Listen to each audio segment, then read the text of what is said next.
You're listening to the Mind Flipping Podcast, where you'll find tools and tips to help you renovate and update your mind and life. Dr. Will, thanks so much for being on the Mind Flipping Podcast. Great to be here. It's my pleasure. Yeah, super excited to have you. As our regular listeners know, and as our new listeners thus probably don't know, I love to have people in the fields of hypnosis, NLP, meditation, neuroscience, neuroplasticity, coaching, all that good stuff. And I think you've, in different times, worn all those hats. Am I correct? Pretty much. Yeah. Lately, it's, of course, the NLP is my big thing. And lately, I've been studying the neurology of neuroplasticity. As a psychologist, it's kind of interesting.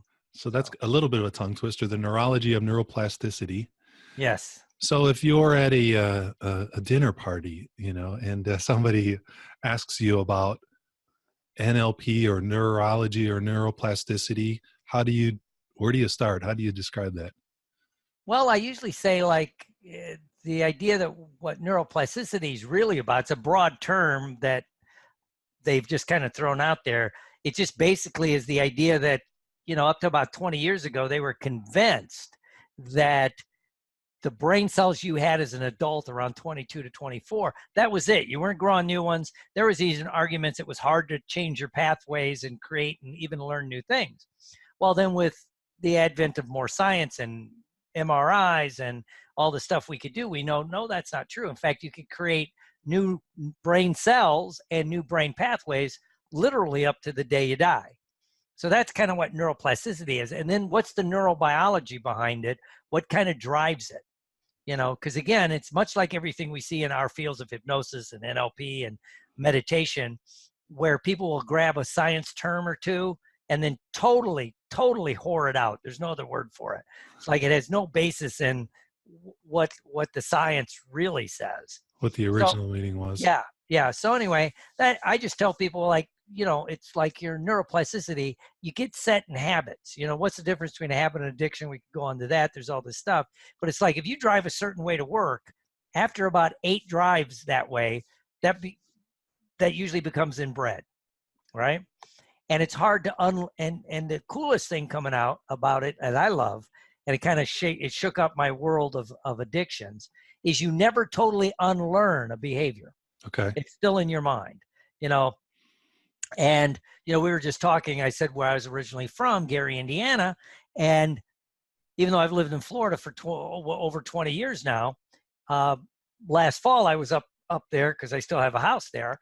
And I was up there doing some stuff, with my dad's estate and all that kind of stuff. But anyway, I'm driving through the old neighborhood and it all came back. Haven't been in that neighborhood literally in over 30 years. And suddenly as I'm driving down, the memories are pop, pop, pop, pop. It was like, whoa, it's wild. Yeah. And that's the neural, that it's a pathway in your brain. So yeah, it's so wild. And as you're describing it, I'm thinking of, as I mentioned before we, quote unquote, clicked record, I just came from a session. And one of the processes, imaginative processes I'll have my clients go through is just imagining that old behavior, that old learned pattern is on a chalkboard in their mind. And in many ways, it's like we erase the chalkboard, but you can still kind of see the old writing.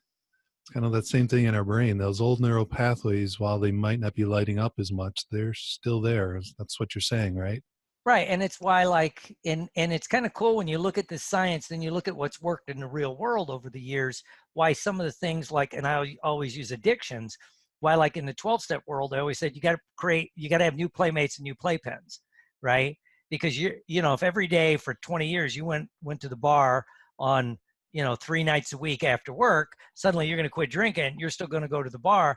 Those pathways are set. Right. Yep. But if you break away and you get into a new environment, you can create new pathways. Right. So it's all this really. So I like when you look at some of this stuff and you see it and you're like, cool. And then you see where does this work in the real world? And it also points out some of the things we've learned where, in our field, they'll say, oh, it only takes 21 days to make or break a habit. Bullshit. That is not true at all. Yeah. Right. You could create a habit in as quick as 1 repetition, Yep. or sometimes it can take several hundred. Yeah. And it's again, one of those things we argue in our field. And I'm like, look, and I can give examples. And then they go, oh, I never thought of that. So, I yeah. guess you're right. And as speaking of getting new playmates and playpens, I was just telling my wife this morning, I've been traveling regularly lately. And when I'm gone, it's very easy for me to not eat breakfast. I'm trying to, not eat breakfast. But I get back home and that all those old neural pathways, I'm in the habit of having breakfast at home. And this morning, as I got back from being out of town, I was like, boy, the compulsion to have breakfast is strong. Right. Right. Wild. Yeah. And you could tie that into like that, or like a guy trying to quit drinking. Sure. You walk in a bar, suddenly you haven't thought about a beer in a month or 2 or 3, and suddenly you're like, I want a beer. I wonder what's going on. You're firing a pathway. You're working against your neurology instead of with it. I have a good friend who's changed his drinking habits, and for him, his learned behavior was Friday meant drinking. So it was, wasn't a space. It was just an awareness in his mind. It's Friday. It's time to drink. And it was a mind flip for him to realize that a good portion of the world, just because it's Friday, they don't drink. You don't have to drink because it's Friday. Right. And everybody's Friday's different. When I first got out of the Army, I worked in a steel mill. My weekend I always remember, was Tuesday, Wednesday. That was my weekend. That was your Friday. Does that mean Monday I have to go drinking because that was my Friday? Right. But I drank every day, so that's a different story. Yeah. And so maybe we'll get to that story, because whether it's that or anything else, as you know, our mind flipping guests share their personal and professional mind flipping stories. So what would you like to share about times in your lives where you recognized your old way of thinking wasn't working and you had to flip your mind? Well, a self-disclosure is, addiction took a lot away from me. Took away a military career, and then took away an acting career. And I didn't think I had a problem. And then one day I was in a bar at 7:30 in the morning with all the other social drinkers, right? Now, and in this place, it's like where you live. It was a real, Gary, Indiana, steel mills, auto plants, and shift work. I mean, bars never really closed because of the shift work. So, Yep. Most of the guys in there having a beer just got off midnights. But I was in there because I called off work, and I looked around the bar, and I went, God, look at these old losers, right? Yep. And I was like 24, and then I looked in the mirror, and I went, that's me. Yeah. That's going to be me in 20 years, because I was going to go back to college. I was going to go back, try to do acting or do something. Yep. And so that was an instantaneous opening up of the pathway where I'm like, you got to make a change. And whatever you're doing ain't working. This thing you think you're just going to not drink isn't going to work for you. And so, it started a pathway that's led to where I'm at today. So after that awareness, and I imagine, great description, I can see you there. And I saw that in an instant you saw, fast forward 20 years, holy cow, that's me. But that was just the first step. What happened after that? Well, then it kind of flips back into why I do what I do. I went to treatment, the Veterans Administration, right? So I went to treatment. I liked it. First time I've ever been in therapy, but I liked it. I liked that. It was very 12-step oriented. I love the 12-step program, still do. I'm still active in it. I know it's not for everybody. I happen to like it. Awesome. But when I got out of treatment and I was sober about 2 years, but it never really clicked. That's the only thing I can say, right? Okay. And then I went through a period of, I'd stay sober a few weeks or months, then drink, stay sober and drink. I mean, I always say, for a while, I thought my name was Welcome Back, Bill. And and then one day I stumbled across someone who did some hypnosis and some NLP techniques. And all I can say is suddenly it went like this. It all made sense. The therapy, the 12-step program, and all this, it all just fell together. Nice. And so I'm like, I got to do this, right? And this was back in the early 1980s. And there was no place to learn hypnosis. I love my story that people go, and there was no internet, obviously. Yesterday just watched the movie Captain Marvel. Yeah.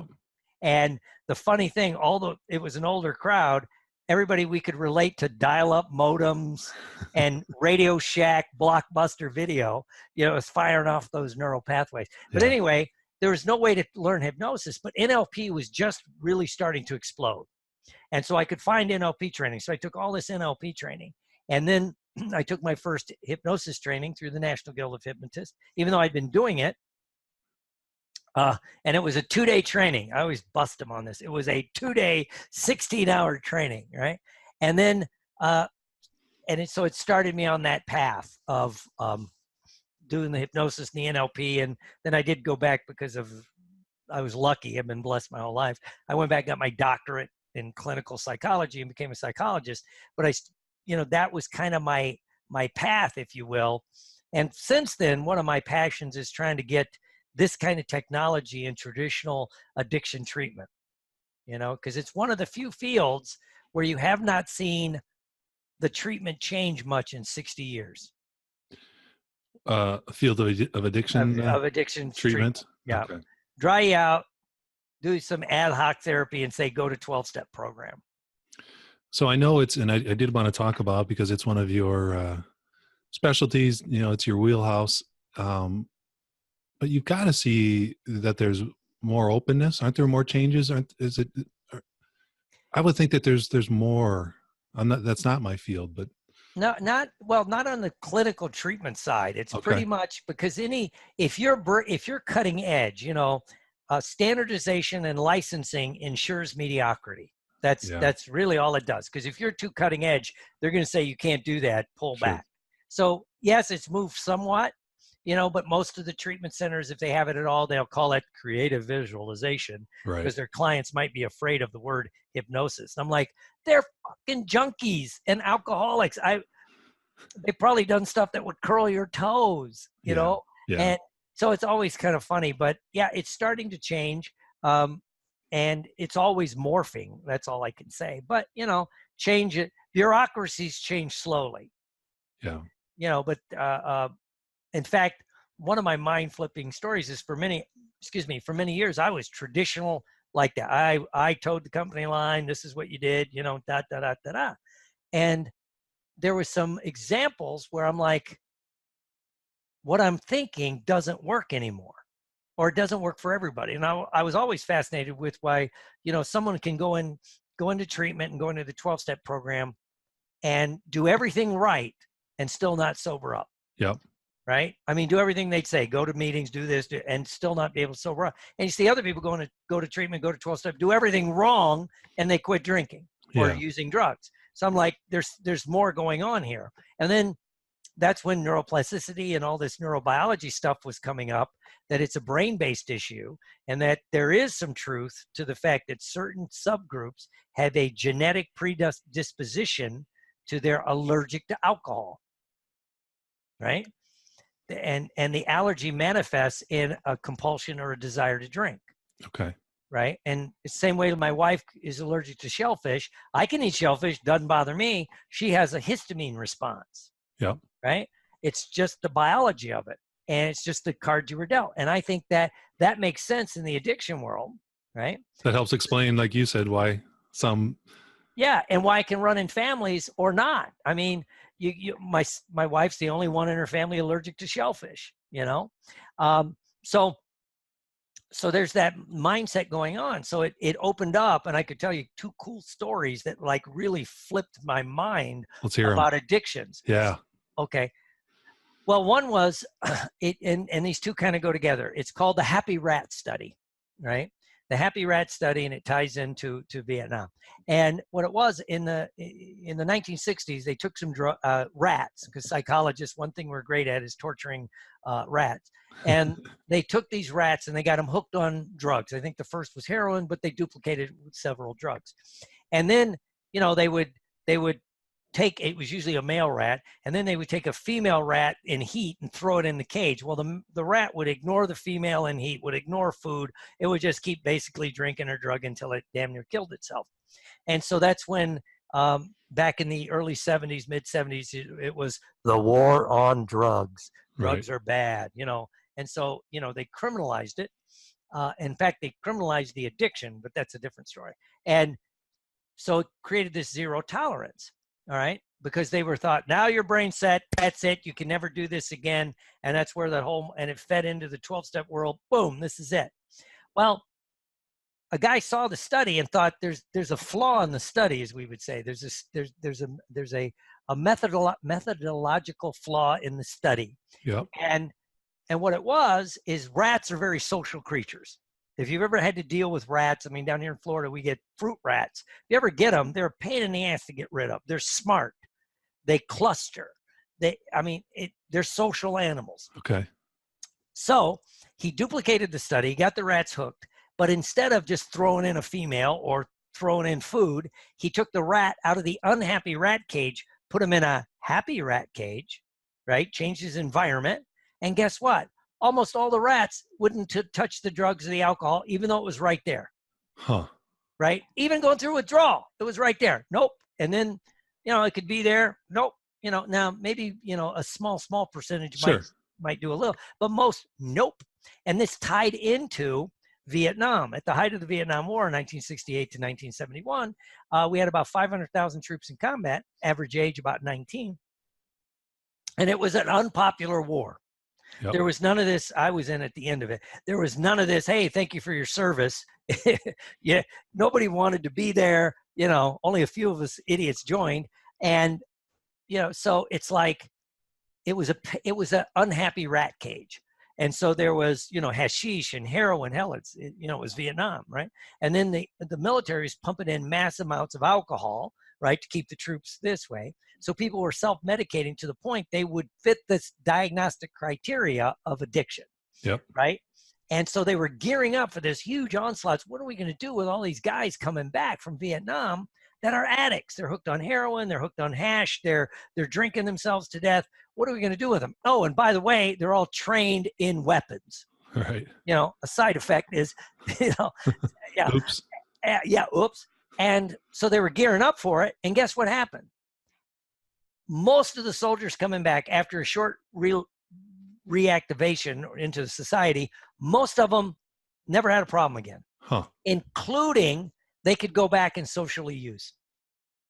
Goes against everything traditional addiction would say, right? Guys would come back, they'd quit. One of my friends was like that, came back, he was batshit crazy, and then he just kind of quit. And for the rest of his life, he might have a beer, he might not have a beer. It was no big deal. And it goes down to like that, are you genetically predisposed? If you weren't, you could eventually reset. So that one just blew my mind. And it kind of goes with the idea of the brain-based issue with the allergy syndrome. And so it flipped my mind. So it changed how I looked at addictions, which, awesome. Which after you invest, and then at the same time while it's going on, I'm going, I can see why people defend their turf. If you spent 20 years doing this, right, and then all of a sudden you go, shit, I was wrong. Maybe all that I thought I figured out. Yeah.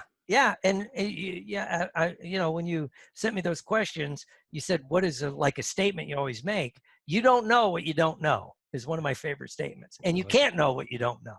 Right. And yet so many people have what they call the Dunning-Kruger effect, where they think they know something that they do not know. The Dunning-Kruger effect? Dunning-Kruger. Yeah, Dunning-Kruger effect. It's a psychological thing where, and usually they're the most vocal about they think they know it.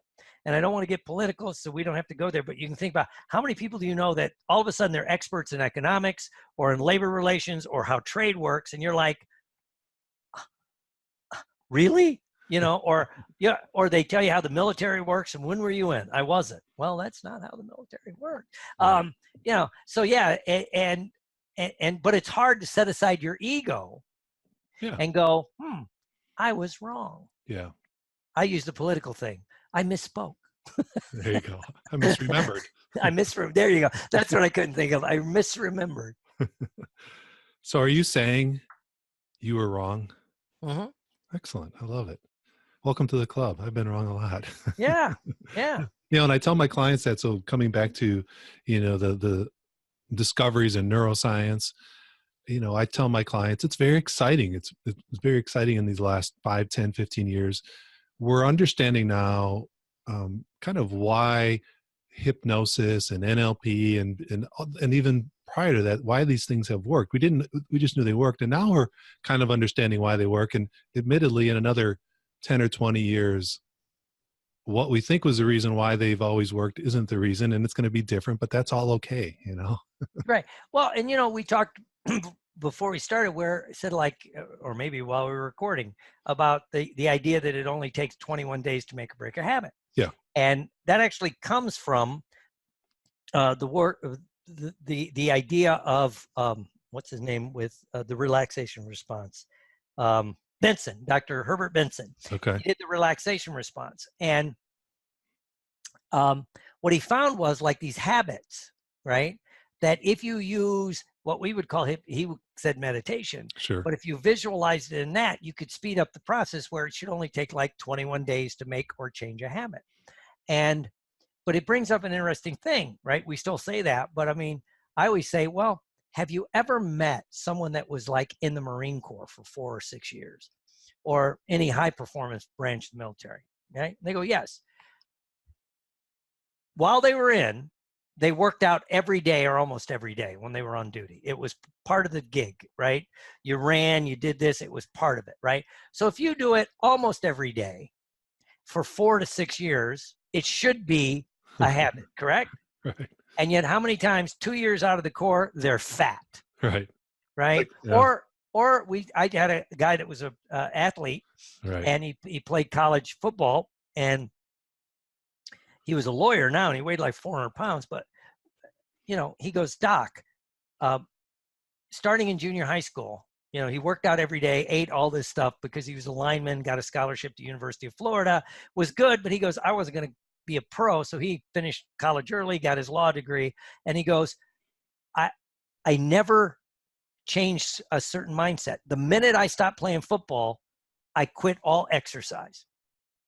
And again, if you just go to this idea, it takes 21 days. Well, for over 12 years, this guy lived and breathed it, right? Yep. And he also quit eating healthy, but he was still eating 6,000 or 7,000 calories a day. So, Right. in fact, I always would tell him that, well, the hardest exercise you do now as an attorney is try to tell the truth. Ba-dum-bum. Boom, boom, boom. Yeah, I'm here on Thursday. Tell your friends. So anyway, yeah. So so it's like, But if you do it, the trick seems to be, and I wish somebody would do the research. If you have a vested personal interest, it's easier to make those changes, and it's not set by a certain part of your identity, right? That's why, like I say, like the athletes or somebody in the military, it didn't transfer to their entire personality. It's just when they were a Marine or when they were a football player, Yeah. as opposed to people that exercised before they got into it, and they keep exercising, right? Yeah. And so it's that little flip. I love that stuff. Well, you said a couple of things that I like. First of all, you said it seems to be, and how long have you been in this field? 36 or 7 years, pretty much full time. Yeah, full time. That's a long time. I love that you say it seems to be. I like that. That too often people in our fields claim to have the answers. No. Like you said, this is my. I've been doing this for so long, and I know. And I try to watch my words when I'm with my clients or students. That it seems to be, and I freely say it. It's my opinion. It's my guess. It's my experience. It makes sense to me. It's my observation.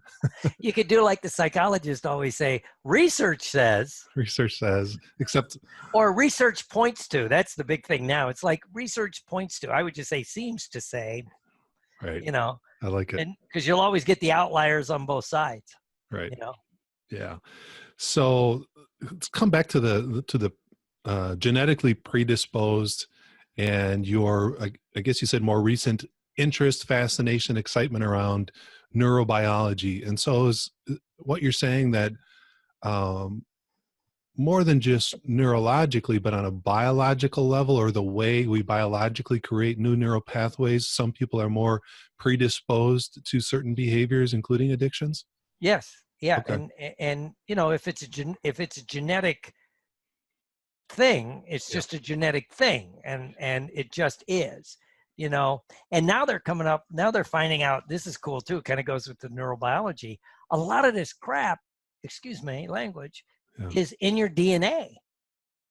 It's genetic. I mean, it goes all the way down to your, because it's like why we like to be parts of groups. You go to Hypno Thoughts or the Guild. I go everywhere. It's these little hypnosis groups. Why? Yep. We want to be part of a group. Why do we Yep. want to be part of a group? People say we're social animals. Why are we social animals?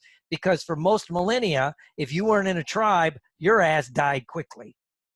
Yep. Right? Yeah. And so it's inbred in you. I just wrote an article about why nonconformists all end up looking alike. Right? Now, I read a thing, and this guy went kind of cool that he thinks there's a certain small number that they're just genetically predisposed. I got to break away and create something new. Huh. That's how new subgroups are formed, new countries, everything. Great. Sure. But it's so small. But then everybody else will go, ooh, I like that. Right? And just think now we got the hipster look. All these guys with the big beards, shaved side, long, it's like, it's I don't care if you're in Milwaukee, I'm in Florida. All I got to do is go to Starbucks and I'll see 4 guys like that, right? Right. Or it was a few years ago, all the guys with the 5 o'clock shadow, Yeah. right? It was like, ooh, risque. And you see it now it's like every other thing on TV. The guy like this, he owned a razor, and I love it now in the movies or TV where it'll show like, this guy's an active duty FBI agent. He got that beard. And I'm like, have you ever seen an active duty FBI agent? Unless they're undercover, they are clean shaven. There's no chance he's going to have that. Yeah. But anyway, so it's like, so you're genetically predisposed. You want to break away, but you want to break away safe. Yeah. You want to get in a group. And that's, that stuff is just fascinating to me. It's like, huh. So from that fascination and knowing what you know, or kind of knowing what you think you know, what do you tell somebody? You actively work with clients with addictions, right? Mm-hmm. So somebody comes in and they've read the research, they've heard, my dad, my uncle, my grandma, my grandpa, my sisters, my brothers, they're all blank, they all have their addiction, whatever it is.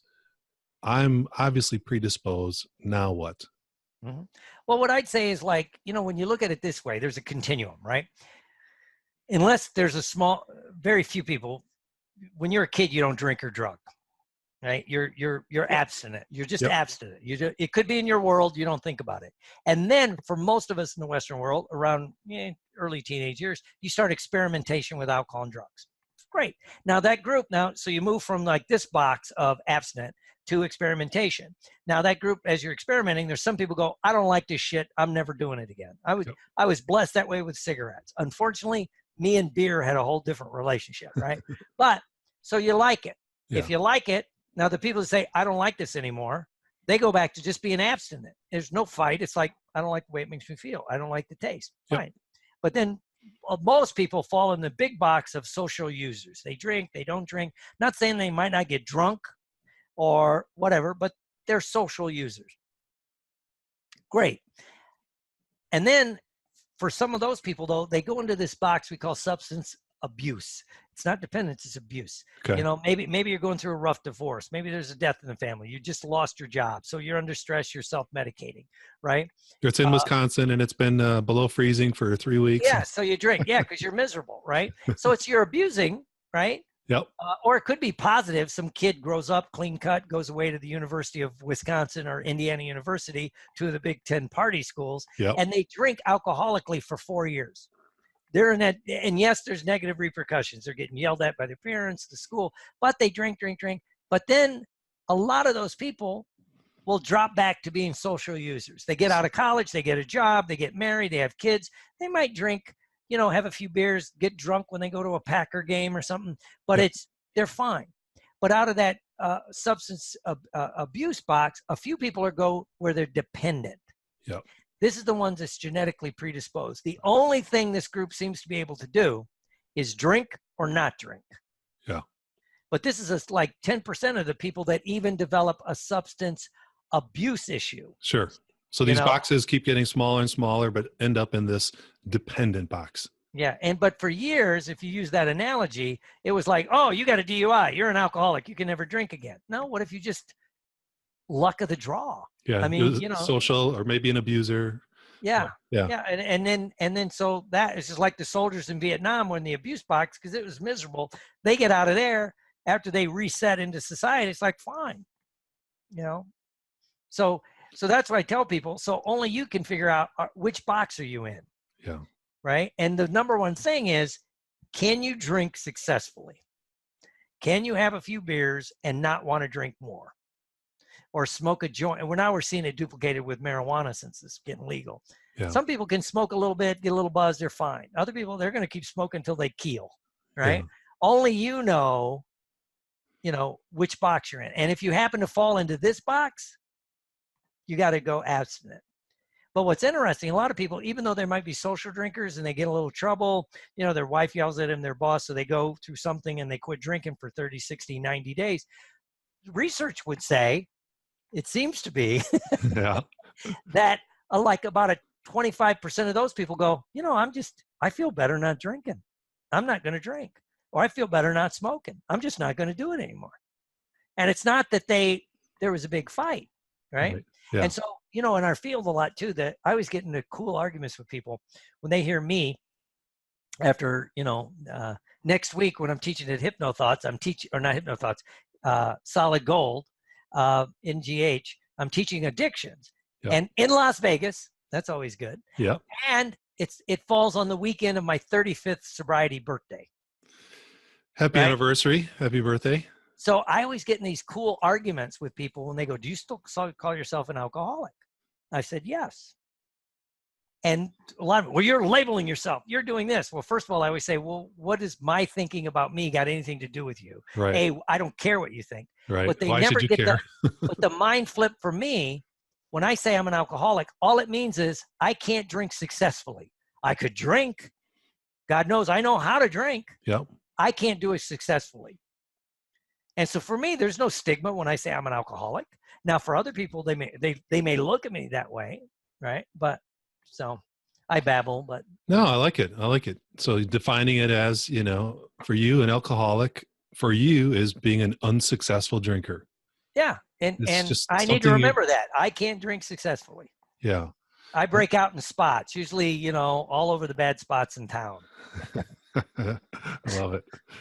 Thank God I quit drinking before Facebook. There's still no video of me being a male go-go dancer when I first got out of the Army. Thank God for that. That you're aware. That's the truth. Well, I probably would have saw the big video camera. It would have been 1976. Right. What's that guy wheeling around, or what's that? Yeah. Albatross. Yeah. Shoulder. I always tell that, and people go, "You're kidding about being a male dancer." Nope, I was a male dancer for a year. Thank God, again, there are no videos. Thank God. For all of us. Yes. So this box, these people that they self-identify as, all right, that's me. I'm an unsuccessful drinker. I'm genetically predisposed. I'm dependent. Where do you go with them? I guess is one question. Where do they go? Secondly, related wise, is there anything new in alcohol or addiction treatment?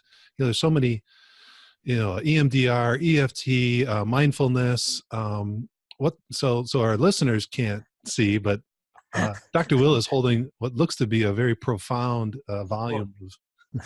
What is that book? Well, yeah. Well, and when someone falls in that box, they have to do a lifestyle change. Yeah. And again, they can't drink successfully. That's all that means. So that's one way, that they have to create a lifestyle change. Hypnosis NLP can help. Yep. But for many of us, I grew up in an alcoholic family. So I didn't know how to have fun not drinking.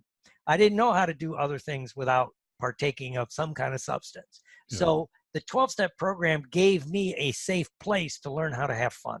Okay. Right. And there's a lot of people who don't like this 12-step program. Sometimes it's through the Dunning-Kruger effect because they think they know, but they don't. But it's not for everybody. One of the things I've always found is if you are a bar drinker and a social kind of drinker or user, the 12-step program fits you better. Okay. Because it's social in nature. You go to a meeting, whether it's Alcoholics Anonymous or Narcotics Anonymous, you like the group thing. If you're a closet drinker, you may not like it. It makes sense. So there's that. So you have to redo a lifestyle change. I came up with a program called the Alcohol Addiction Solution. You can see it at www.alcoholandaddictionsolution.com. It's an online-based addiction treatment program. Alcohol and E-N-D. Yeah, addictionsolution.com. Okay, thank And you. it's online. And it's funny when I mention this, the feedback I get, especially from, oh, you can't do that online. Well, my unofficial research of the clients taking it, because they can go in anonymously, is it's a younger skewed population. People that are very comfortable on, like we're on Zoom, Yep. right? But the people that like using their phone or this or that, so I think that's going to, and we see it in psychology, by the way. The big fight is, in fact, the new president of the American Psych Association, who I voted for, wants to make it a national license so you can practice across state lines. So you right? can do this online? So you could do stuff online. Awesome. Because why do they say, oh, no, you got to be in the room with the person? I can see you. I can see your affect. I can see your mood. I can see your response, And we know a lot of hypnotists that do a lot of their therapy online. Yeah, myself included. Yeah, absolutely. And it seems to me that I hear more and more, and I feel and believe in my experience is that knowledge heals, and we can get knowledge online. That's how we learn now. And absolutely, a course in correcting, learning new habits, behaviors, the way our mind works would be wonderfully healing and life-changing. Yeah. So I'm with you. Excellent. So do you have any cool, I'm sure you got a ton, professional mind flipping stories, whether it's in the field of addiction or whether anything where people you work with or saw where they flipped their mind in a cool way? Yeah, one is, and it goes back to, I started telling the story about the guy that gained all the weight, the attorney. Yeah. And, for like all those years, he worked out like a maniac he was a backup guard for the University of Florida. And the minute he quit playing football, he quit wanting to exercise. But kept eating. Yeah, kept eating. So, we tried a couple things to get him to want to exercise. And, but we were talking one day and I'm like, we were in a trance. He was in a trance. Well, I was in a trance too, to be honest with you. Right. But I'm talking, I said, well, that throughout history, there's been a lot of groups of people that were spiritually enlightened. And these spiritually enlightened people all had a physical component to their spirituality. The Shaolin monks of southern China, the Buddhist monks of the rest of Asia, they had, whether it was Kung Fu, but they worked. Physical you had to master the body to master the soul. Even Christian monks, of course, here in America, the American Indian medicine men, they were always warriors, and they had those rites of passage.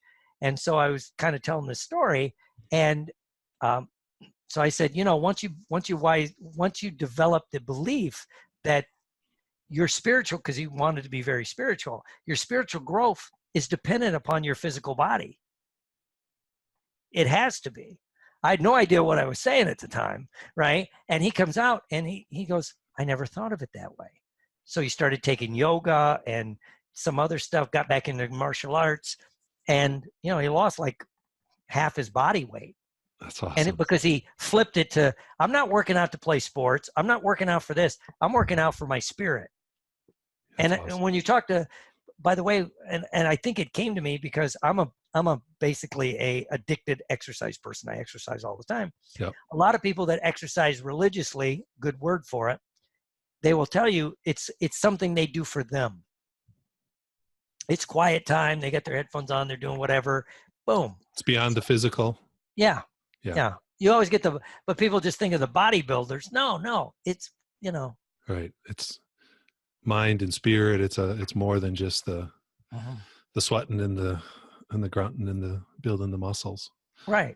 Very cool. That's a great story. So there was that in that moment, that flip. That's it. This is important to me for this reason, and I can look at it this way. Very cool. I love it. And when I used to do trainings, and I still do them every once in a while, I'm going to start again, do trainings here in Florida. One of the things we do in the group is we go over to the trapeze park, and everybody flies on the trapeze. And because my wife was a trapeze person in the circus, and it's there, and I fly with them. It's a lot of fun. Neat. And people come and they go, oh, you mean it's like a mental exercise? No, your butt's going 21 feet in the air and we're going to fly in the trapeze. And I see people make a lot of amazing shifts when they do it. Especially I do it for my trainers when we're doing a trainer's training, because I want them to remember what it's like to be afraid to do something that you see these other people just climbing up, swinging, doing their thing. I can do, my wife, but you're terrified. Same way if we're training a new hypnotist, we're like, what the hell's the problem? Just take a deep breath, close your eyes, put them in trance with it, and I want to flip them back to remember what it's like to be terrified, even though other people do it elegantly right in front of you. Kind of like the fire walk. Yeah. It's a poor man's fire walk. No, I like it. Yeah. I like it. Very cool. Well, there it is. The sound of spackling. It's time for the spackle round. Okay. Are you ready, Dr. Will, for some Yes, spackle I round am. questions? I am. Woohoo. All right, let's do this. All right. I think you shared, but I'm going to ask again. A word or phrase of the day. Is it that you don't know what you don't know? You don't know what you don't know. Oh, I love it. All right. And the Dunning-Kruger effect. How do you spell that, Dunning-Kruger? Dunning, and then Kruger is Kruger, and that's where you think you know something you don't know. And we all, as hypnotists, everybody should relate to it, because you'll start talking hypnosis to somebody and they'll go, I know all about it. And they start talking to you, go, no, you don't. Yeah. Pause, hold it. You think? Yeah. Just because you saw the Manchurian Candidate when you were a kid doesn't mean you know hypnosis. Right. I love it. Or what was the latest one? There's Get Out, of course, that movie. Yeah. There's, what was the other one with all the stage performers? Now catch me. Now you see me, or something like that. Now you see me. Yeah. The first one, when he was doing the way, and he was doing pretty good hypnosis too. I'm like, whoever wrote that knew what they were doing. Right. There's actually a little bit of truth in there. There's a few things there that are plausible and definitely possible. And they always take it a little bit too far. All right. Another spackle around question. Is there a common belief in your field, any of the fields that you're in, that you disagree with? Yes. That Milton Erickson is the father of hypnotherapy. All right. Yeah, I've heard that. And so if he's not, is he the mother, or what do you disagree with? He just kept doing what people were doing. And it kind of blew up with, and they also say he's like the father of NLP. No, he's not. What it was, Richard Bandler and John Grinder were just making stuff up, and they accredited it to a dead guy, because Bandler had just died, and Bandler himself did not write a lot. Right. So there was no track record to say, is that what he really meant? And also too, when they talk about Erickson and NLP, my other thing that I disagree with, people go, well, Bandler and Grinder really, really studied with him. I go, it's interesting. Milton Erickson was a psychiatrist. He would not train lay people. Huh. That was his rule. That's why he created the thing that, like, I could join. I don't think you can unless you got a license in mental health. Right. And yet, Richard Bandler and John Grinder hung out with him. Why would he train this guy? One's a mathematician and one was a linguist. Had nothing. So they may have learned from him and taken some of the stuff, but they didn't directly train with him, is what you're saying. Well, according to the guy that really hung out with Milton Erickson, they were around a little bit, but Milton never personally trained him because they weren't licensed mental health practitioners. And he wouldn't do that. And it was easier for them to say, oh, that's a really cool thing. And as Milton would say, well, Milton was dead. Right. And as we all know now, nobody does research to really say, is this true? Yeah. So I disagree with that statement. So if he's not the father, is there a father? Now it goes all the way back. It really hasn't changed since Mesmer. Sure. And if it was, it would be Phineas Quimby. Okay. He was a watchmaker in New England in the 1840s and 50s. And he was doing hypnosis. And he basically ended up training Mary Baker Eddy, who started Church of Christian Science. Okay. And that would be the guy that would be the most. In fact, he started the whole New Thought movement, and nobody gives him credit. Phineas Quimby. Nice, great name. So, who did Erickson learn from? That would always be my question. He was just self-learned. Yeah, that's what I always thought. Yeah, trial and error. Yeah, because he had polio, and he would lay around a lot, and he would do all these things, mental games. Yeah. Okay, excellent. All right, another speckle round question. Is there something you don't believe now that you thought you always would? Probably a couple things. One would be the idea that addictions was a total binary thing. It was either off or on. Okay. Not real. Now I believe it's a spectrum. Okay. Kind of like you Right? described. Yes. And Okay. it's like, yeah, so there's that. And the other is that you have to keep thinking of yourself as not knowing anything. Because the moment you think you're an expert, you must remind yourself an X is a has-been and a spurt is a drip under pressure. Good. X is a has-been and a spurt is a drip under pressure. Yeah. Who wants to be an expert? I no longer want to be an expert. I like that.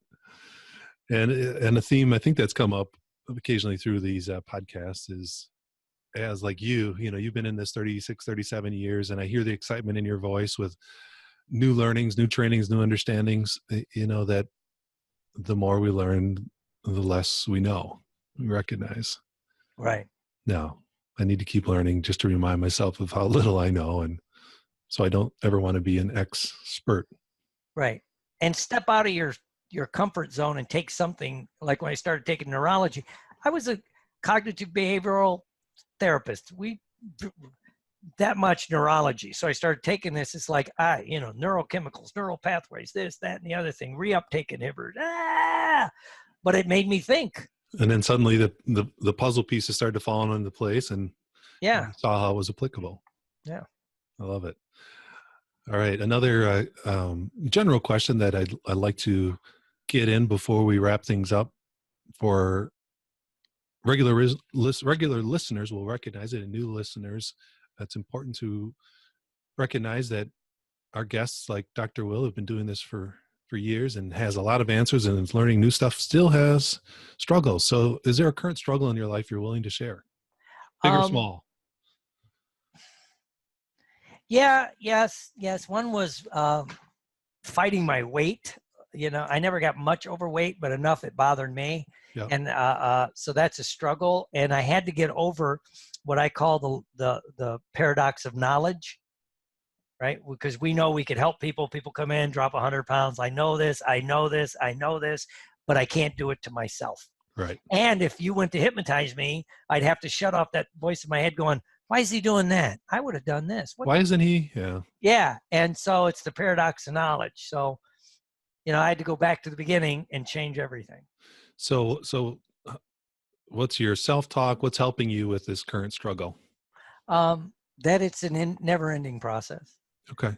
And that don't beat yourself up if you, last night when I saw Captain Marvel, I had 2 big things of buttered popcorn. Yeah. Enjoy it? Oh God, yeah. It was I'm a nerd when it comes to superhero movies. I heard it's pretty good. It's yes. And I posted that and still I had to yell at somebody on Facebook. I go, don't put any political posts. It's a freaking movie. Just enjoy the movie or don't go. Yeah. Yeah. And have a couple of tubs. Yes. And you find out how Nick Fury lost his eye. It's worth the price of admission for that. There you go. The world's been wondering. I love it. Well, excellent. Well, let's wrap it up after Nick Fury. Was that it? Yeah. Yeah. We'll wrap it up there. And as we do wrap it up, Dr. Will, is there any final words, requests, or offers? Anything you'd like to put out there? Well, of course, check out the Alcohol and Addiction Solution. If you or anyone you know may have an addiction problem, it's just really starting to gain traction. So and if you're a practitioner, you got a lot of practitioners listening. Yep.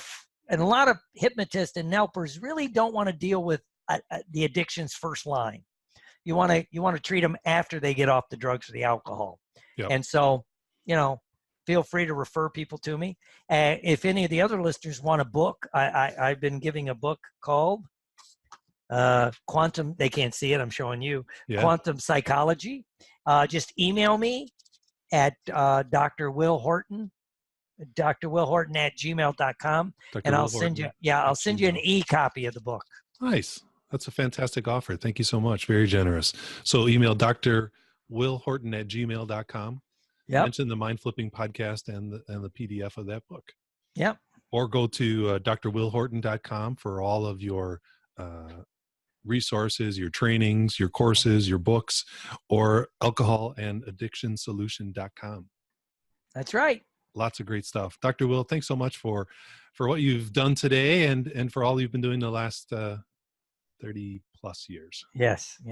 Thank you. Thank you. I've been blessed. I'm the luckiest man alive. I love it. I'm going to battle you for that title, but we'll call it a tie. Thank you. Thank you.